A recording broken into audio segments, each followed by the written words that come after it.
Hey, welcome back. We are talking about Paul's letters to the seven churches. And we saw in our last segment his letters to Rome and the two letters to Corinth and the letter to Galatians, and the letter to Ephesus. Now today let's start with the epistle to Philippi, Philippians. Now Philippi was the first European church to be founded by Paul, and now the church has now gone to Europe, okay, the first European church. But Philippi, although was in Europe, was the poorest of all the churches. Philippians were the poorest people, but they were very lovely people. They were hospitable, nice, giving. When you have a lot, you can give. But then when you give without having a lot, now that touches your heart, doesn't it? And when Paul went to Philippi, the people were so welcoming, friendly, nice and lovely. And the church started thriving there, and everything was wonderful. But then Europe was also a seat of heathenism. So not many people really enjoyed Christianity. So the church was not very much persecuted like in Smyrna, but it was not welcomed either. So the people in Philippi had to go through a lot of financial suffering and other ways of suffering. And Paul wrote to them, which many scholars call a love letter. Paul was just dripping with love to them. Paul's love letter. And a lot of encouragement is there in that book. There he says, rejoice in the Lord. Why does he say that? Because you guys don't have other reasons to rejoice. You don't have money. You don't have other things. You have problems being Christians. And just rejoice in the Lord always. And he's repeating it again, I say, rejoice. Now also, European Christians had to face some heresies. And these heretics were called dogs by Paul. In Philippians chapter 3, you will see Paul admonishing them, beware of the dogs. Now, that's not something that you put on your gate. Now, you will see this Bible verse in a lot of gates, beware of dogs. Now, here he connotes the heretics. Okay, heretics. So, if you read the book of Philippians, just know that. Now, don't confuse the book of Philippians with Filipinos today. Okay, they have nothing to do with Philippi has nothing to do with Philippines. The Philippians have nothing to do with the Filipinos. Okay, so I have nothing against the Filipinos though. It's a love letter of Paul. Okay, now let's go to the next epistle, Colossians. Colossae. Hey, do you want to know where Colossae was? Remember the seven churches of Revelation? Asia Minor, Laodicea. This was just 12 miles from Laodicea. So the church in Colossae was situated in the area where the seven churches of Revelation were situated. So Colossians were very important in that Paul was on the pretext of writing to the Colossians. He was actually writing to a large audience of Asia Minor. And in the book of Colossians, you will see two main things, the 4 chapters. You would see Paul talking about the supremacy of Christ over and above everything. Because these people started to glorify many other things. Worship became more prominent, and the way of life became more prominent, and good things, not bad things, but good things started to outgrow Christ. Now that's not right, is it? Now what is Antichristos, Antichrist. The Greek word anti or anti or anti has two meanings: against or as opposed to, or in place of, substitution. So by being an antichrist, one can actually oppose Christ or replace Christ. So even a good thing replacing Christ becomes an antichrist. So that was mainly happening in Colossae. Good things like worship, prayer, and the Christian lifestyle, these things overtook Christ, and Paul wanted to bring them back to their senses, saying, no, it's Christ who should be supreme in everything. The superiority, the supremacy of Christ is emphasized. And also there is, in the second section, a little bit of advice as to how to live a practical life. So that's the epistle to the Colossians.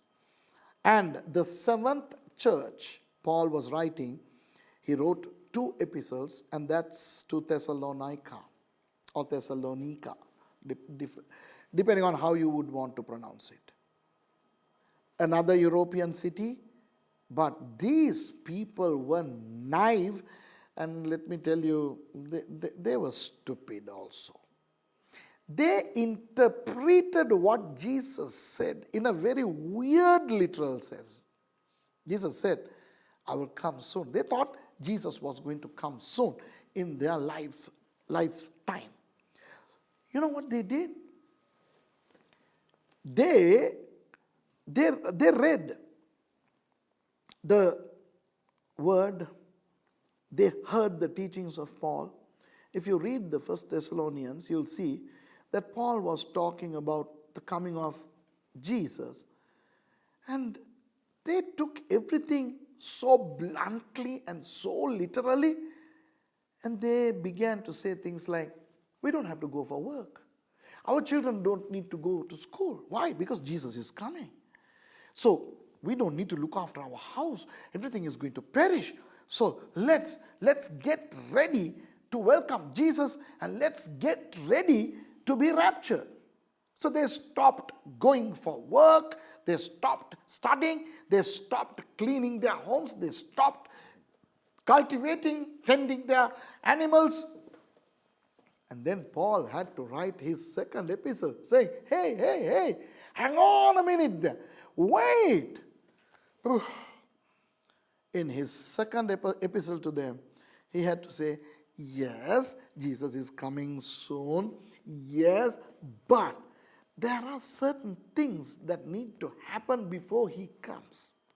And he explains, it's not going to happen the way you think. So come back, come down from those hills. These guys, these Thessalonians, would go and climb hills wanting to be raptured first before the people down in the valley. Crazy.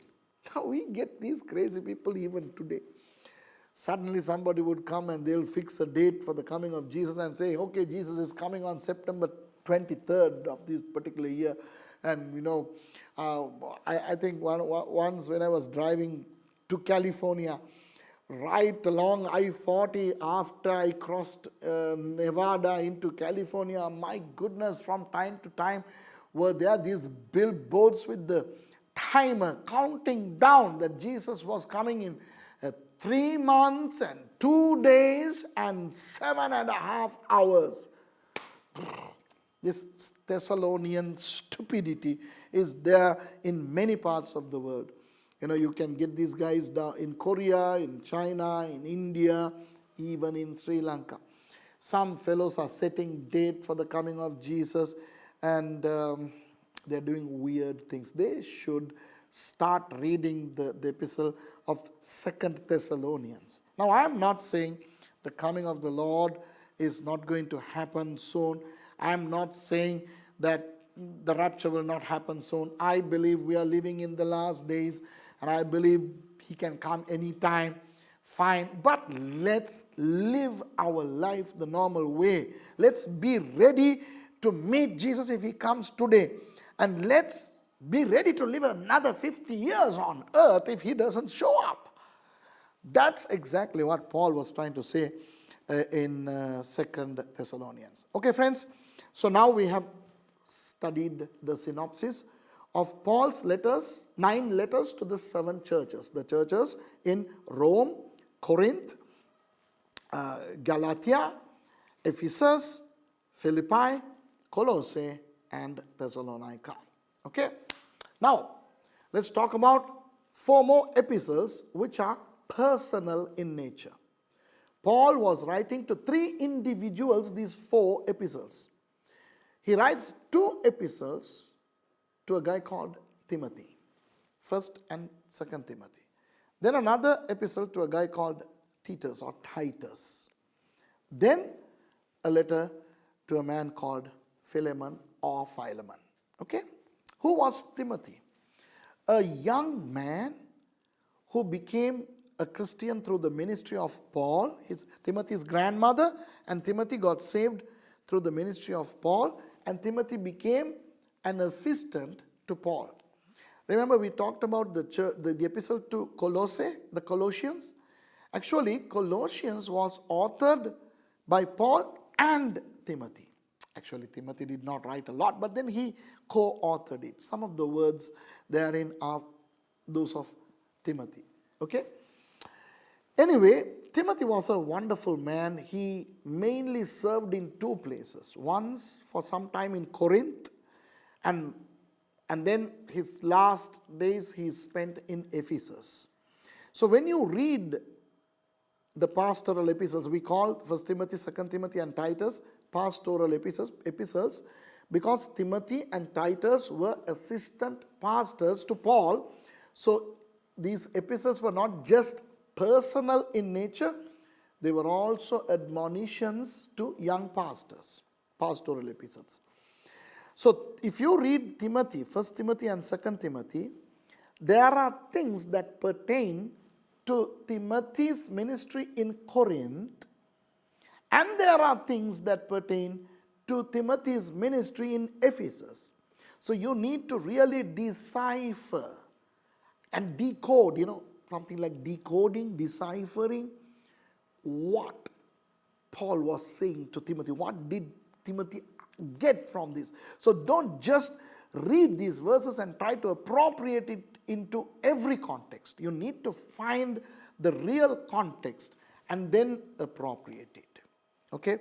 So 1 Timothy and 2 Timothy are pastoral advices and admonitions, exhortations to Timothy from Paul.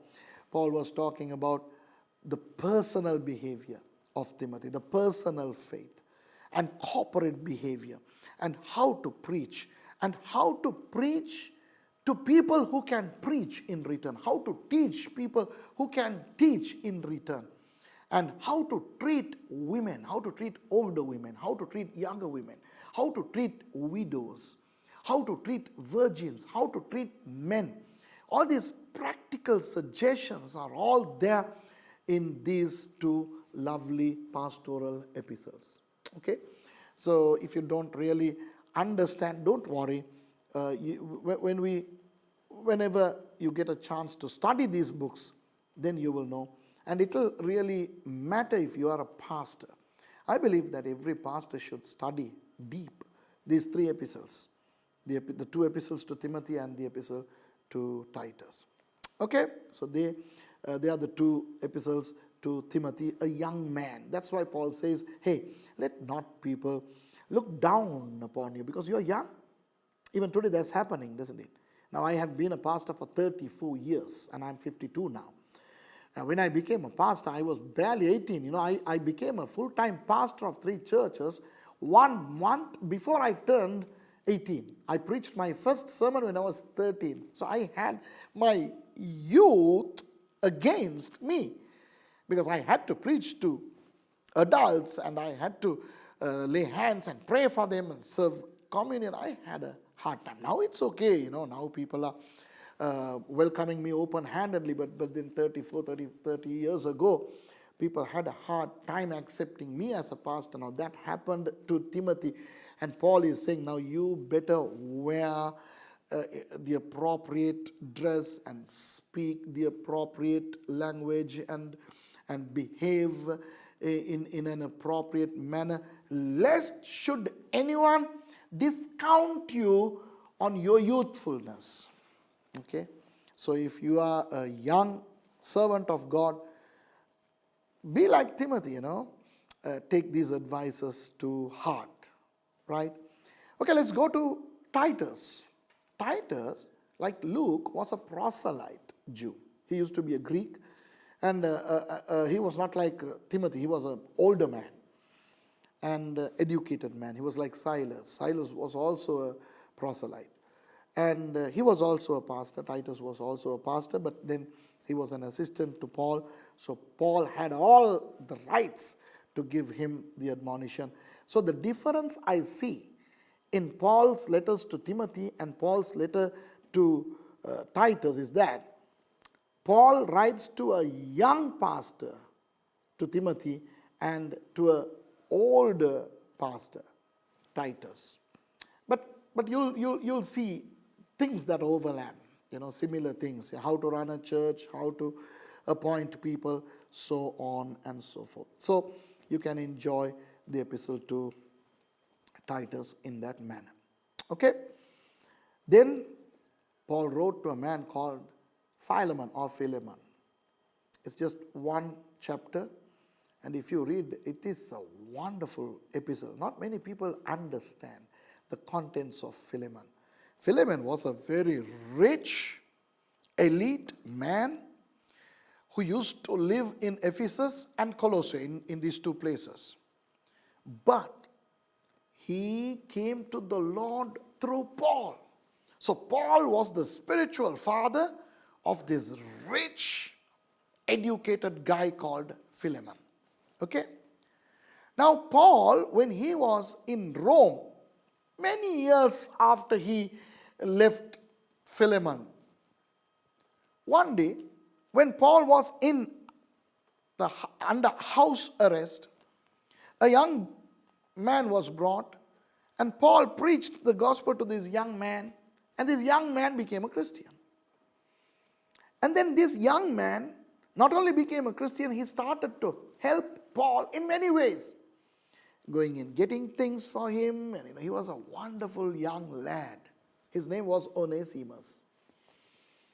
And then Paul spoke to this young man, of course, now he's a Christian and everything. So, where are you, boy? Where are you from? Where are your parents from? What sort of a man are you?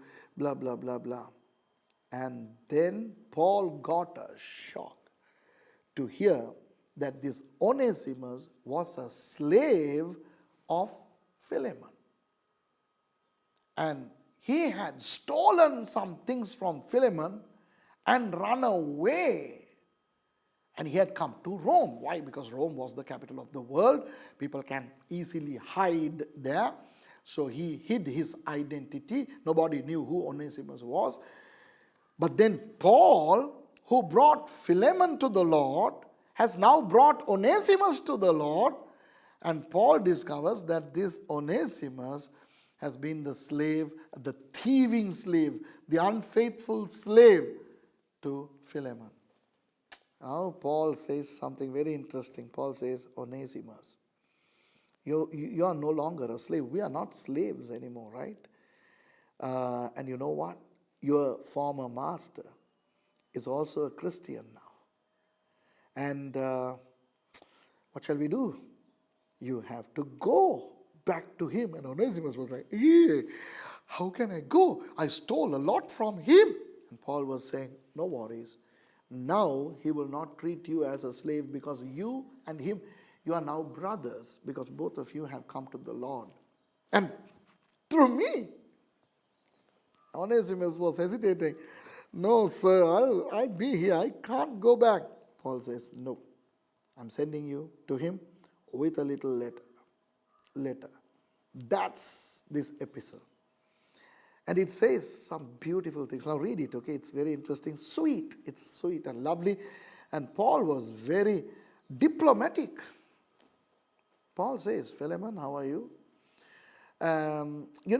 Philemon, I found this guy. This guy has come to the Lord through me, and he was your slave. I know he has injured you, damaged you, he robbed you, but I will pay.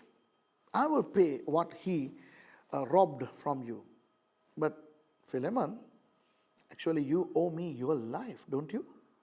You were a heathen and you came to the Lord through me. So shall we knock it off? Can you just forget what Onesimus did?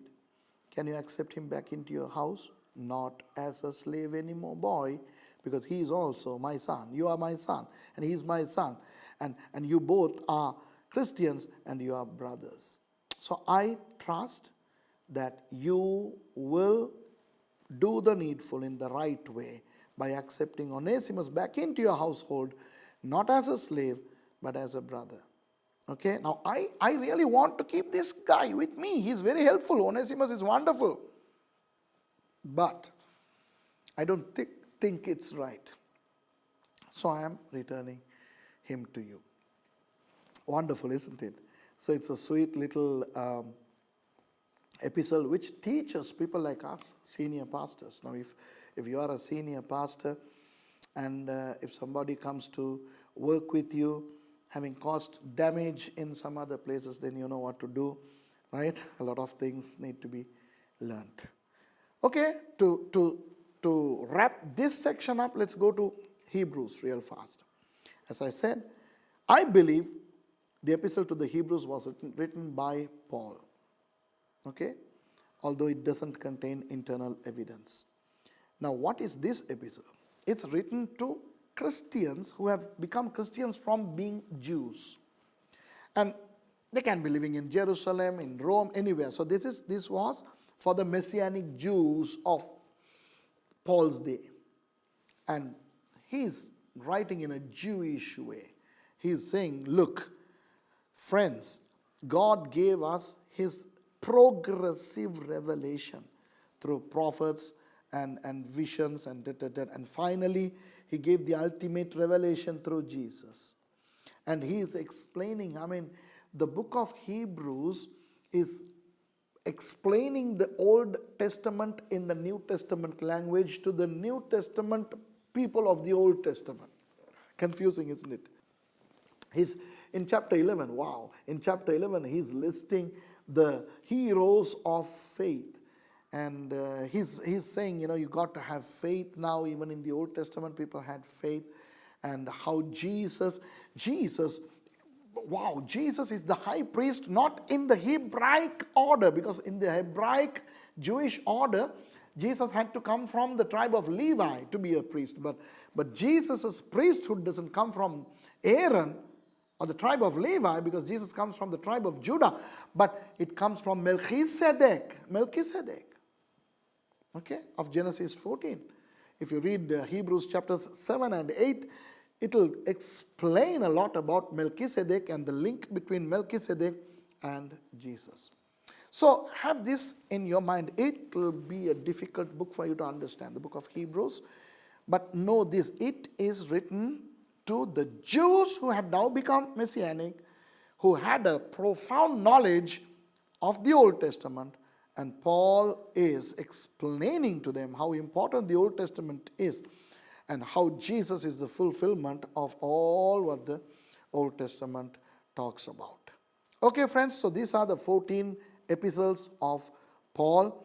I believe that you will enjoy the Pauline epistles.